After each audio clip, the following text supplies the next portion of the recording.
Sesaat lagi Anda akan mendengarkan program Renungan Sahabat Seperjalanan bersama Pendeta Wendy Pratama. Selamat mendengarkan.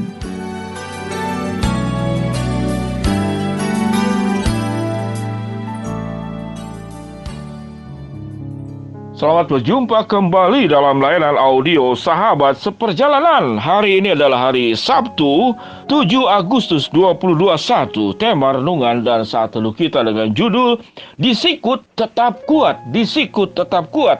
Kemarin kita bersaat teduh dengan tema berdiri dengan menginjak orang.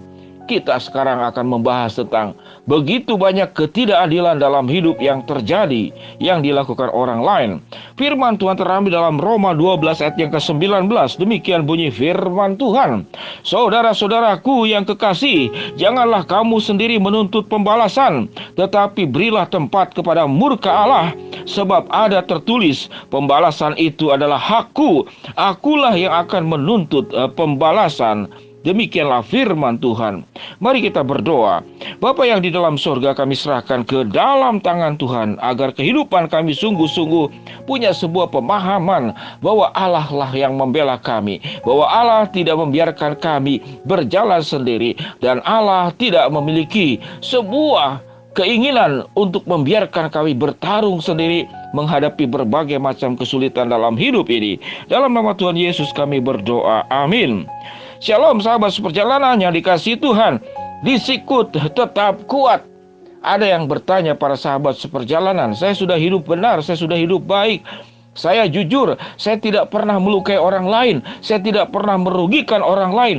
Namun mengapa saya mengalami hal ini? Mengapa saya dirugikan? Mengapa saya difitnah? Mengapa saya ditekan? Mengapa saya dibiarkan? Mengapa saya dibuang? Mengapa saya dihianati? Itulah pertanyaan-pertanyaan.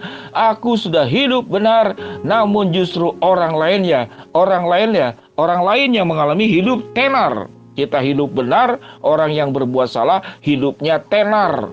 Seakan-akan hidup ini tidak adil. Mengapa demikian? Orang yang jahat semakin kaya, orang yang baik semakin miskin. Orang yang jahat lancar-lancar saja, orang yang baik banyak mengalami kendala, kesulitan, dan problem. Sahabat seperjalanan yang dikasihi Tuhan, tidak ada janji Allah bahwa waktu kita menjadi orang-orang yang benar dan baik di hadapan Allah, kita tidak menghadapi masalah. Buktinya Tuhan Yesus. Siapa yang lebih baik dari Yesus? Dari terlahir masalah, bertumbuh masalah, berangkat menjadi remaja bermasalah, sudah dewasa bermasalah. Masalah demi masalah dihadapi sampai kemudian mati di atas kayu salib. Kalau yang lain bermasalah karena perbuatannya, itu hal yang sangat lumrah. Sehingga Alkitab dengan jelas mengatakan bahwa orientasi kita itu bukan karena kita hidup benar, lalu hidup kita tidak ada masalah. Juga bukan kalau orang berbuat jahat, hidupnya pasti penuh dengan masalah. Bisa juga lancar-lancar saja. Jadi bukan patokan kehidupan benar itu lalu hidup lancar, tidak. Jadi orang jahat, orang benar, yang menjadi patokan adalah kejahatannya dan kebenarannya, bukan karena lancar atau tidak lancar. Orang jahat dengan kejahatannya tetap jahat. Orang benar dengan kebenaran hidup yang sudah dilakukannya tetap benar. Keadaan yang baik, keadaan yang buruk tidak ada kaitannya dengan kehidupan yang benar. Karena kehidupan yang benar, dalam kondisi seburuk apapun, dia tetap benar. Dia emas, dia tetap akan emas. Dalam pepatah Mandarin dikatakan, Cencin Pupahwo. Emas murni tidak pernah takut akan api. Justru semakin murni, dia semakin menghadapi api. Orang jahat tidak identik kalau jahat pasti juga langsung dihukum Tuhan segera. Tidak. Jadi kejahatan tidak ada kaitannya dengan kelancaran. Hidup benar tidak ada kaitannya juga. Hidup kita itu juga pasti akan selalu lancar, bahkan bisa mengalami hambatan. Namun yang jelas apa yang firman Tuhan katakan, sewaktu kita itu disikut, kita bisa tetap kuat karena orientasi kita hidup benar, untuk benar, dan juga menjalani kebenaran. Namun kalau kejahatan yang dilakukan oleh orang lain, apa yang firman Tuhan katakan? Saudara-saudaraku yang kekasih, janganlah kamu sendiri menuntut pembalasan, tetapi berilah tempat kepada murka Allah, sebab ada tertulis, pembalasan itu adalah hakku. Akulah yang akan menuntut pembalasan, firman Tuhan. Pembalasan itu hak Tuhan, tidak pernah akan ada yang terlepas. Setiap tindakan ketidakadilan, setiap tindakan hal yang buruk yang terjadi kepada kita. Kita mengenal barusan terjadi seorang anggota Paskibraka, pengibar bendera sangsaka merah putih dari provinsi tertentu. Dia mengikuti semua proses dengan baik dan akan berangkat ke Jakarta dalam rangka ulang tahun dan upacara kenegaraan proklamasi kemerdekaan Indonesia. Namun di-COVID-kan. Jadi dia tidak mengalami sakit COVID, namun di-COVID-kan oleh orang-orang tertentu. Demi apa? Demi kepentingannya. Mungkin saudaranya, mungkin kerabatnya yang dimasukkan, dan ini yang digeser. Itulah kehidupan yang real dan nyata. Saya punya anak, sahabat seperjalanan, yang kebetulan papa dan mamanya berbeda ras, menikah dengan ras yang berbeda. Lalu kemudian dibully, dikata-katai, diasingkan, ditolak. Seakan-akan bahwa anak asuh yang saya layani ini bukan sepenuhnya daripada ras tertentu, kulit tertentu, sehingga diasingkan, sehingga tidak dianggap sebagai punya status yang sama. Artinya apa? Disikut, dipinggirkan. Bagaimana sakitnya? Sahabat seperjalanan pasti punya banyak pengalaman cerita dengan cerita masing-masing. Pengalaman disikut. Saya sendiri pernah mengalami yang namanya pengalaman disikut. Itu 4 kali. 4 kali. Bahkan itu bukan di dalam dunia umum, namun justru dalam dunia pelayanan. Disikut 4 kali. Pimpinan secara jabatan untuk Jawa Barat, pimpinan saya pernah menemui saya. Lalu dia katakan begini, "Wendy, kamu tidak ganggu orang, tapi orang bisa terganggu dengan kamu." Saya kaget juga.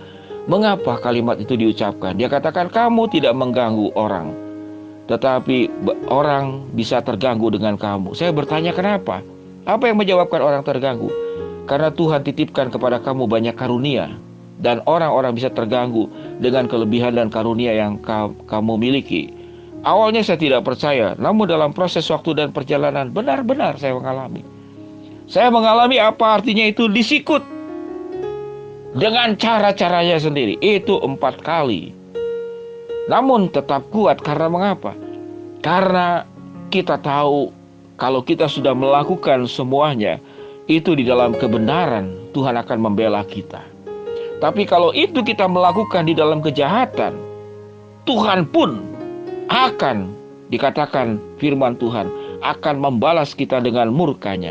Sahabat seperjalanan, disikut tetap kuat. Ingatlah janji firman Allah. Saudara-saudaraku yang kekasih, janganlah kamu sendiri menuntut pembalasan, tetapi berilah tempat kepada murka Allah, sebab ada tertulis, pembalasan itu adalah hakku. Akulah yang akan menuntut pembalasan. Itulah firman Tuhan. Sahabat seperjalanan yang dikasihi Tuhan, silakan kalau sahabat seperjalanan punya pengalaman-pengalaman pahit, karena saya banyak menampung juga pengalaman-pengalaman diperlakukan tidak adil, disikut, disingkirkan, ditolak. Mari bercerita kepada saya lewat WhatsApp, dan saya akan mendoakan sahabat seperjalanan agar kuat. Karena kehidupan yang benar bersama dengan Tuhan tidak identik dengan kelancaran. Namun seringkali orang hidup belajar benar di hadapan Allah, banyak tantangan, banyak kesulitan. Namun percayalah, pembalasan itu ada di tangan Tuhan. Murka Allah itu akan dinyatakan kepada siapa yang bersalah. Mari kita berdoa. Bapa yang di dalam sorga, ya Tuhan, hamba-Mu berdoa buat para sahabat seperjalanan yang sedang sakit di rumah sakit ataupun di rumah. Tuhan jamah, Tuhan sembuhkan. Buat yang sedang menghadapi masalah, khususnya masalah pengalaman hidup disikut, dipinggirkan untuk kepentingan pribadi, Tuhan akan membela, karena murka Allah terjadi kepada setiap pelanggaran yang dilakukan. Ya Tuhan, hamba-Mu berdoa buat para sahabat seperjalanan yang sedang memohon, meminta sesuatu. Tuhan akan kabulkan sesuai dengan waktu, rencana, dan kehendak-Mu. Di dalam nama Tuhan Yesus kami berdoa. Amin. Shalom sahabat seperjalanan yang dikasihi Tuhan. Kalau engkau punya pengalaman di sikut, engkau tetap kuat karena janji Allah yang akan menyertai dan akan membela engkau. Tuhan memberkati kita semua. Amin.